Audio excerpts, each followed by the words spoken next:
So, some bad news for Kate Middleton in regards to some quick updates. Let's run through this. Hey guys, it's Rob Morali. Hopefully you guys are all doing well today. Back again with another video. If you have not subscribed, click that button. Please do. It's just one click. Let's get to 340,000 subscribers, guys. Click that button and subscribe. It's just one click. Let's go. So, Kate Middleton is facing pressure, and it's been announced that Kate isn't going to be sharing what type of cancer she has. She has been facing pressure to disclose her cancer diagnosis. Many are curious as to what type of cancer the Princess of Wales has, especially after rumors surfaced that Kate was possibly, in Houston, which Kensington Palace came out to deny. As Kate was pictured this past weekend attending church near Balmoral, questions about her health remain, but the palace will not be sharing any more details on her specific diagnosis. It's been announced. We will not be sharing any further private medical information. A KP spokesperson said the princess has a right to medical privacy as well as we all do. Well, we also not only have a right to medical privacy, we also have a right for our money to not be funded to people who live lavishly whilst there's a cost of living crisis going on in the UK. Because if our Prime Minister has just said that there is going to be rough times coming for us in October, budget cuts, and that we will going to be suffer, surely then we wouldn't be suffering if we maneuver the money that is going to the royal family and put it into the public. But they don't want to do that. So I don't want to hear no conversations of, I used to be on board of Kate Middleton is entitled to medical privacy, or that the royal family is entitled to medical privacy. Not, in my opinion now, I feel like that's thoroughly changed. Why should they be entitled to medical privacy similar to us, but they are stealing our money 24/7? If the Prime Minister has announced there are major budget cuts going on in October, that there are rough and tough times ahead for us, are there rough and tough times ahead for the royal family?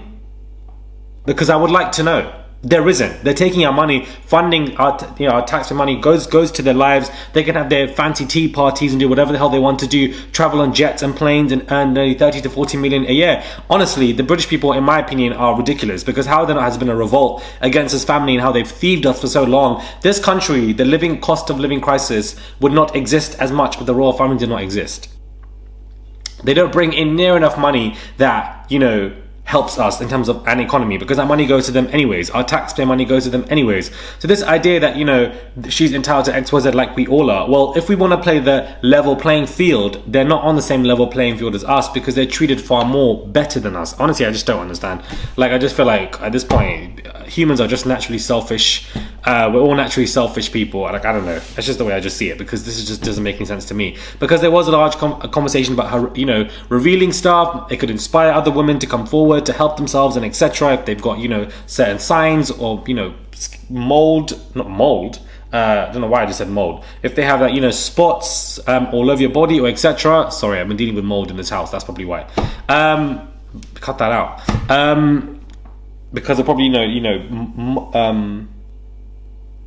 skin cancer spots, for it could be anything. You could influence people to check themselves. So for the fact that it's now been announced via KP that nothing is going to be revealed, much like for King Charles, nothing was revealed, is a shame. Because for King Charles to be going to hospitals and looking after cancer patients or checking up on them, surely in doing so you would also reveal what type of cancer you have as well. I don't understand why it's such a secrecy for Kate Middleton and for King Charles to reveal their cancer. I don't understand.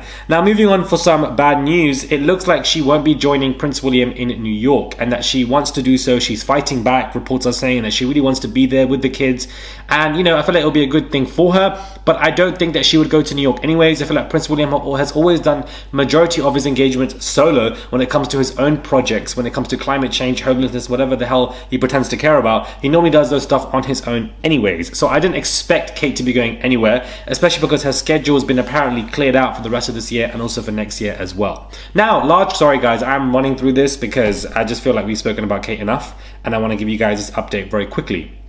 There is a conversation going on platforms about how Camilla could be behind Kate Middleton's, disappearance or problems, because Harry obviously did spoke about how she would do anything, walk over dead bodies, or that, she would put herself in a position where she's always flattered and better. And if you look at Camilla and the recent stories in regards to her, there are a lot of flattering stories in regards to her and Kate, or her in general, and that she would put anybody behind them, of course not King Charles, but anybody behind them to try and do XYZ. I don't know why people present Camilla as to having so much power. All of it is rooted in King Charles. Without him, she would not be there, number one. And number two, when William ascends to the throne, she will fall down the drain, especially because her family members have already been taken off the pay tolls as it is. So her being behind Kate Middleton's disappearance, I would thoroughly believe it. I honestly would. Or, you know, at least a hiccup. We've seen her with Rose.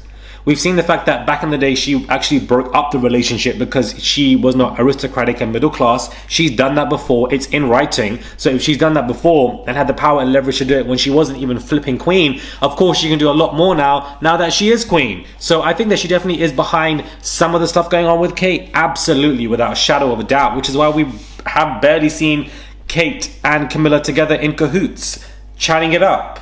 Not on the Tripping of Colours balcony. Nothing was there. It didn't exist. They weren't that strong together. So make of this what you will, but I wanted to run these three stories, weave it into one video that is under 8 minutes so that you guys can get this quite quickly, because I want to run through the Kate Middleton stuff now personally, because we have spoke about it more than we need to. Subscribe, please. It's just one button. I would really appreciate it if you guys do subscribe. Trying to get to 340,000 subscribers, guys. We can do this. We can do this, guys. We can do this. Send a super thanks if you guys wish to. There's a $ there. You can send whatever you want, and I would really appreciate it, because they go a long way, guys. It goes a long way.